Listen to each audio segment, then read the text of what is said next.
Okay, so we have that set down. But yeah, uh, to give, I guess, about as much of a lowdown for the character as I can. So let me reposition myself. Train! Yep, train. Give it a minute. The new location has trains, so we'll be dealing with trains on occasion. But basically, a quick lowdown for Shina, Netai, the Netai software, the Netai bot, my lovely AI assistant. She wasn't always an AI assistant. She was she was something of a aspect of creation, along with her sister, who is an aspect of destruction. Um, they were tied to that of they were tied to the former seraph of title that still don't feel like disclosing because it's not necessarily spoilers, but I still need to work out these kinks. But she used to be a part of the former seraph that basically where Kiraku's powers come from. You know how I have three different models and I'm using technically one of the other two different models from the Kiraku which is the Alzora model. So, you know how I have two different forms. She would be one of the two different forms of the other seraph, but the way that they were created, they felt as if they were enslaved or under some form of captivity.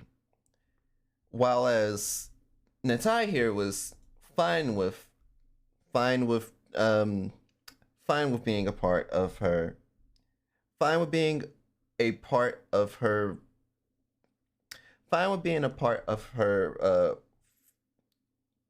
that former seraph. Her sister of destruction, her sister who was an aspect of destruction, was like, I'm gonna get us out of here. I'm breaking us free. And she looked for a reason,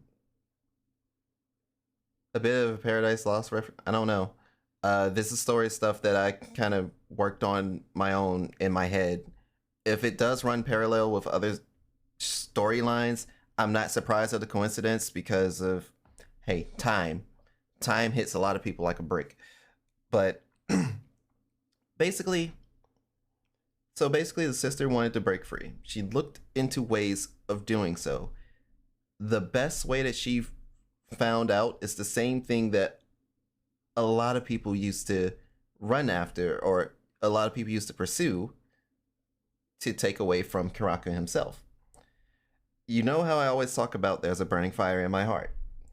That burning fire in my heart is still codenamed the Azure. Haha, Blaze Blue reference.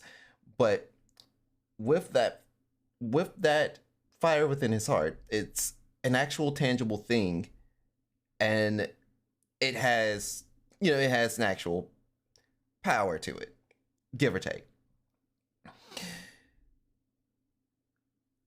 Sheena's sister looked to take that power to free herself and her sister from the former seraph.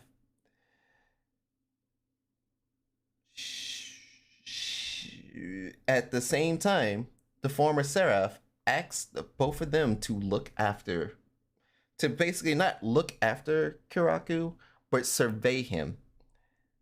And once the opportunity is possible, given, take him out. Sheena was given that express task to do the job, not the sister. When the sister found out about, when the sister discovered that, hey, this is our ticket to finally be free of the former seraph, it was basically hey, I'm gonna stop at nothing. And that was brought a particular phrase or statement of, to create and destroy, to change who we are. That is what Sheena's sister used as like her mantra or, catchphrase and all that. And basically after many events, I'm giving y'all like hella time skip from what that archive of our own, that AO3 account has going on. But it's gonna give you the groundwork of the mascot character. But basically, when she discovered that power, this is after a pivotal fight that occurs within Kiraku that spills out into just everyone else's existence. But basically, a bit into the future, Kiraku formally meets Shina.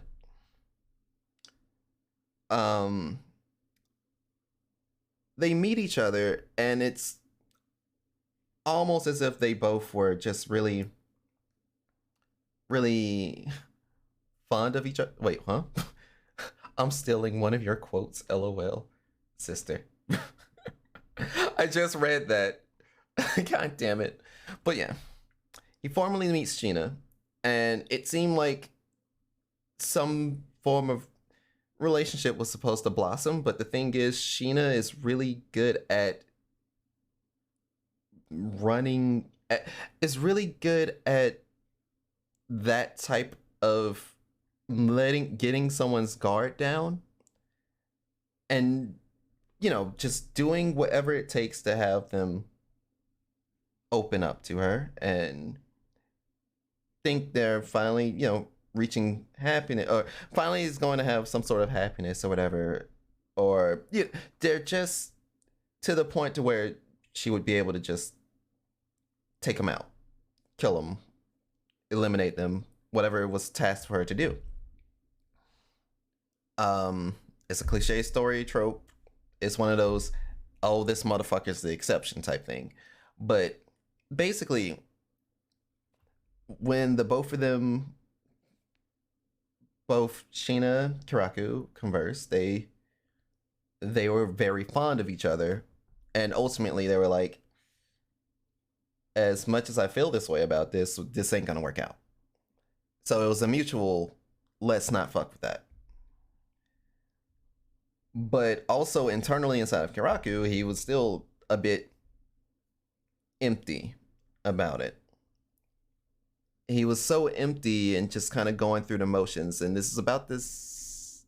If I want to put this to parallel to real life, this is about the same time as Final Fantasy XIV Stormblood. This is when I was finally nailing down the concept of Shina when her code name was still Serenity. She was known as Serenity back then. She was Serenity Yuki. Now she's Shina Serenity Yuki. But basically, during that timeline was, what was that, 2016, 2017? But yeah, when they broke it off, Shina's sister saw that as a perfect opportunity to capitalize on Kiraku's vulnerability. To do so, give or take, she basically snuck into Kiraku's place, and basically, as an aspect of destruction, there's something about the scar on the left eye that you can see. With the scar on the left eye, Shina's sister basically revealed it, or put that scar there to make it, an actual thing. When she snuck into the room, she put the scar on him and was basically, even though she gave him the scar, or, well, revealed the scar.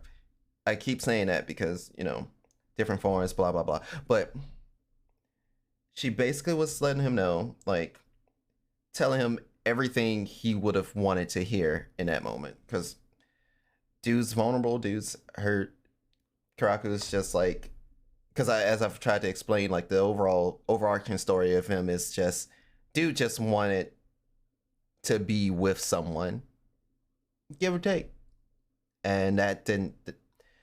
Everyone that he has ever been with, it just didn't work out, and he still believes that it's on him.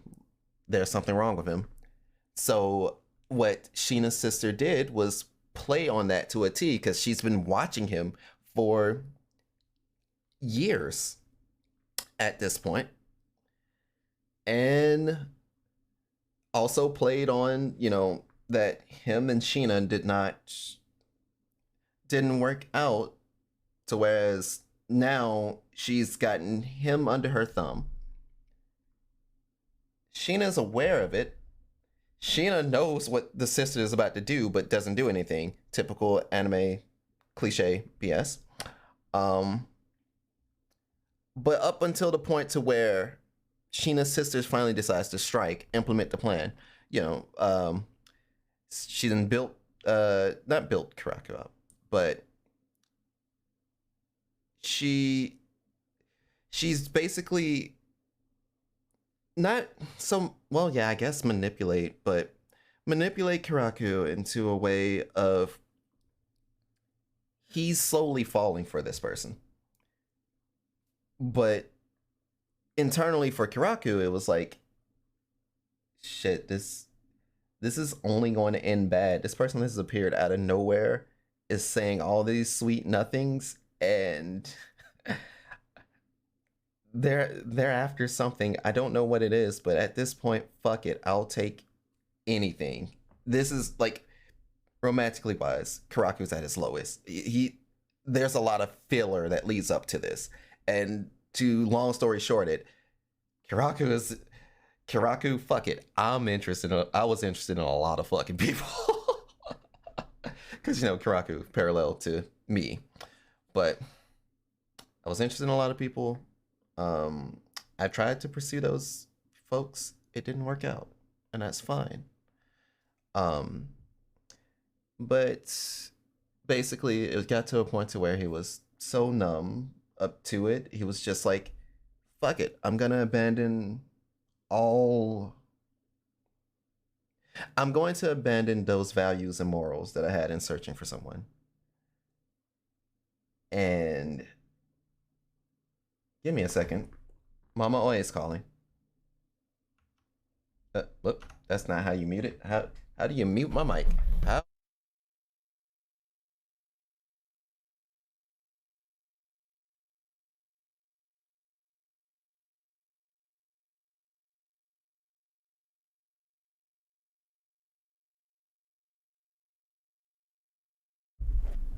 She was inquiring about the repair folks. We have no idea when they're gonna be here, because I was supposed to have cut this stream as soon as they get here, but I haven't heard them or seen them. But anyway, Karaku's at the point of just saying, fuck it, whatever this person's about to do, even if he just gives up all of his values, morals, he knows this bitch is a walking red flag. But red's my favorite color, and that's a full-blown lie, as I've told everyone. Light sky blue is my favorite color, but you get the drift. Karaku willingly goes with this person because at this point he's just like, with the amount of attention that this person has given him, with the amount of energy, and just they actually seem like they want to be with him. He was like, all right, fuck it, yeah, cool. This is someone actually wants him, and that what made the power within him that much greater when the shit popped off. But basically, this is the stuff that leads up to that last fight that Karaku has. And with Karaku and Shina's sister, at some point, Shina's sister finally decided to implement the plan. she more or less breaks up with him to help the Azure, because the power for Kiraku, as I've stated, is tied to his emotional state. The sadder and the worse that he got, the more lonesome that he got, the more powerful the more powerful the Azure itself became. So to break his heart was to push it over. Things related to the emotion of love is, typically someone's rawest state. So broke his heart. The thing is almost about to pour over. And before he could really process what happens, a dagger is thrown. Dagger's thrown directly at the heart where the Azure is. That basically unlocks it. Kiraku's probably is gonna die. She's the aspect of destruction. Her particular weapon and her power is where she's the one that's meant to destroy. So remember the mantra that I told you earlier? To create and destroy, to change who we are. That's Shina's sister's version of it. Shina, who is still currently just Serenity, Shina has a different version of it. Whereas it is to create and destroy, to save who we are. So Shina's been watching this whole shit unfold because, of course, anime bullshit. We need some sort of ex machina to occur here. I mean, I wouldn't be here otherwise. Realistically, I wouldn't be here if it wasn't for all of you guys. I appreciate it. But basically, when the dagger is thrown, before Shina's sister is able to take the dagger, kill Kiraku, take the Azure, this would have actually created a very bad end for everyone. Serenity, Shina, she jumps into the way, literally tosses her fucking sister aside, and takes the dagger for herself. Now, Shina, being the aspect of creation, and being the former Seraph that shares the same power with Kiraku, as she takes that dagger, she takes the Azure for herself rather than her sister, because her sister is just going to steal it. And it would have, basically, regardless of whoever took it, what they were looking to do, that shit was going to work. They were going to finally be separate from the former Seraph. But what occurred when Shina took it instead,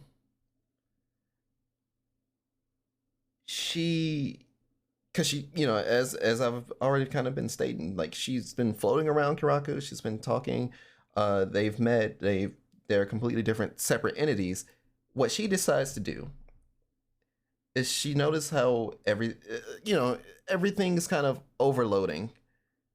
Kiraku is literally engulfed in flames when the dagger hit him in the heart. He's just standing there, definitely is not going to make it. Shina takes the dagger because the dagger has basically destroyed the Azure and has kind of absorbed it for itself. She takes the dagger, says, all right, fuck that, and recreates it. But not only does she recreate it, she recreates it for him and her. The both of them share the Azure now, whereas he's no longer the sole wielder of it. But the side effect of that power is that I talk about blue flames. I talk about blue flames in my raps, so I'm gonna do a quick preface of that. That particular blue flame is the very thing that a lot of people within this particular universe was worried about. With being worried about, a life link? Yes, a life link. The Kiraku won't die. He will use the power of love and friendship. Yes. But basically, she forms a bit of a life link, but with this blue flame that went with the blue flame and her interacting with that said azure flame, she's now engulfed in the flames as well. And when she recreated the azure for the both of them, it still didn't necessarily stop what was already occurring. She's completely on fire. There's not a damn thing that you can do because these particular blue flames, they don't burn, well, they burn the body away per se, but what they really do is the pain isn't to the body, it's to the soul. And Kiraku's blue flames basically, if you want a one-way ticket to an isekai device, that's what his blue flames does. So as she took the dagger and recreated the azure, wait, train, spiritual fire, yeah, hang on, train. I'm gonna need to make a train command at this rate.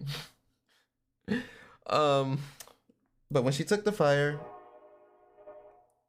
her body was still slowly being burned away in front of the two people that cared about her the most at that time. And let's go, train command. And when she faded away and Kiraku kind of had, control of himself again, give or take, the only thing he really saw in front of him then was just, Shina's sister that set all this up. That began the last fight. I'm not gonna get into the details of that because I could probably sit here for hours and fumble about it. But basically, the fight happened. No one died. The fight happened. The former Seraph died and became one with Kiraku's body to hold back the current Seraph that if that gets let loose, then that's hell for everyone. But basically that fight occurred and Serenity is no longer in that realm of existence until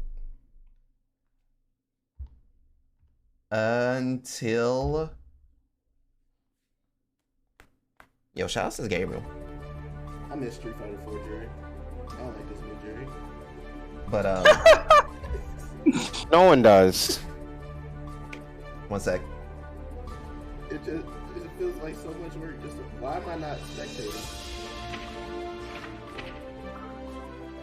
Hey, you did it!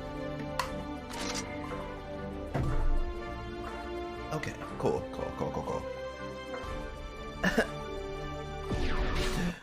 Continuity of story-wise, Gabriel in my particular lore I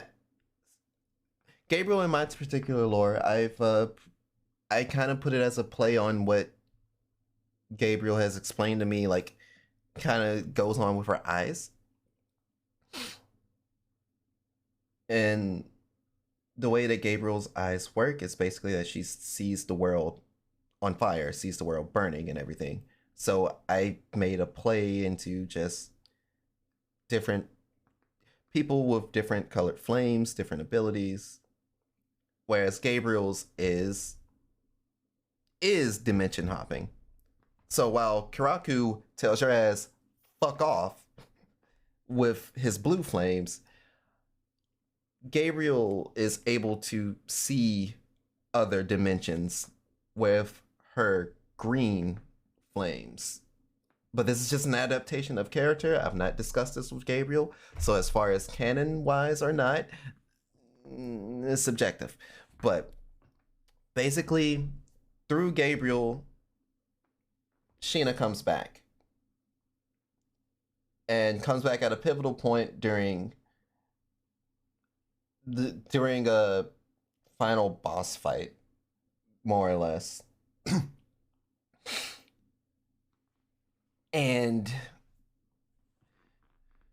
And basically, that's when they discover, oh, Sheena cannot. Sheena cannot. Sheena does not retain a physical form unless nearby. Gabriel agree. This is fire. No pun intended. I just wish I can write the story and actually give y'all something to work with, because it's a long story and it's something that I've been something that's been in my head for like 10 years. But basically, Gabriel brings Sheena back from the place she's been isekai to. Sheena later on learns that she's able to traverse back and forth, just like Kiraku is able to go back and forth from Andromeda to Earth, and that ties back to the whole, recreating the Azure thing. Because while she lost her physical form, she did recreate that lifelink form from another. Ow, my shoulder. From another character that basically died in my story. So literally, what Sheena and her sister did was create and destroy. And not only did it change who they were, but it also saved who they were as well. As far as Sheena's sister still exists within the universe, and they are completely free of the former Seraph. They don't have to worry about that no more. And you basically just, there's no interaction. She still sometimes would probably see her sister in like a corporeal ghost form, maybe. But Sheena doesn't really go there either. Because basically what Sheena did was literally betray her sister. So it's like, I literally tossed you out of the way to stop your plan. You must fucking hate me. But she accomplished her sister's wishes of breaking free and still saved the person that she cared for. Oh, hey, Zero. I'm explaining shit. I mean, I'm enjoying the Cliff Notes versions, honestly. Yeah, that's fair. My hands still hurt, but I was doing a slight art stream, and then someone asked about my mascot and basically how they came to be. So, literally, the reason why they are a computer program system now is that with the recreation of her power, she is still an aspect of creation, which means she has the ability of shape-shifting, and she normally opts to being a twin-tailed fox woman. Normally, like, go out and around. But she, the tails and ears can go away, and she could just rock whatever outfit she wants. That's why it helps when I play other games and I use Shina as my muse, because I can dress her up as whatever. So it's a little bit more of a reason of, oh, I just like using female characters. It's like, well, yeah, I like using female characters and I like dressing them up.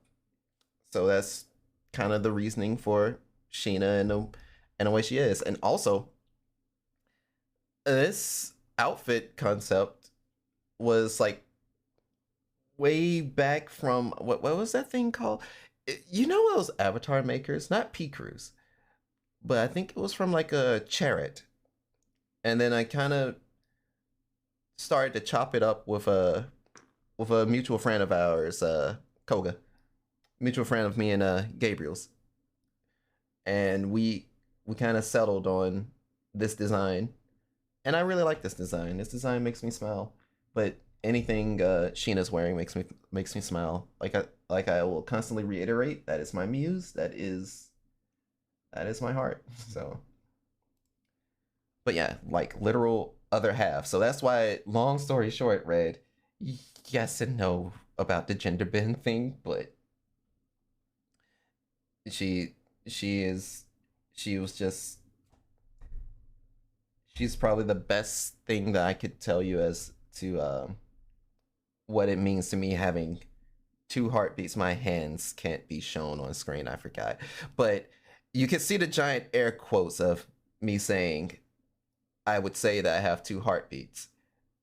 The and it helps because there are a lot of times where I do feel like that I am not just male gendered.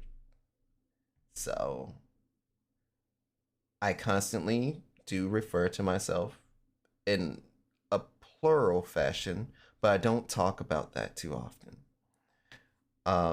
It's one of those someone being someone referring to themselves as multiple people, but I've also kind of come to terms that like all these different forms, mass, personalities, whatever you want to call it, this is all just me at this point, and I'm okay with that.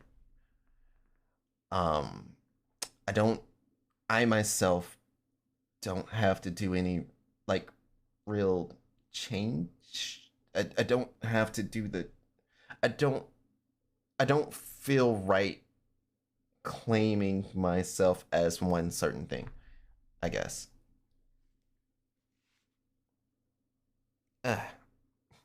When I'm high, my brain creates multiple iterations of myself that reiterate furthers. And there are technically a few female CCs. You see, that's it. But I don't, I don't do any drugs. I'm just, it's just a lot of things that have occurred to me. Stuff that I can't talk about on stream and stuff that I can. So, and lighter news though. Because I was talking about AWA. How the fuck we get here? I think there was one other thing at AWA that I didn't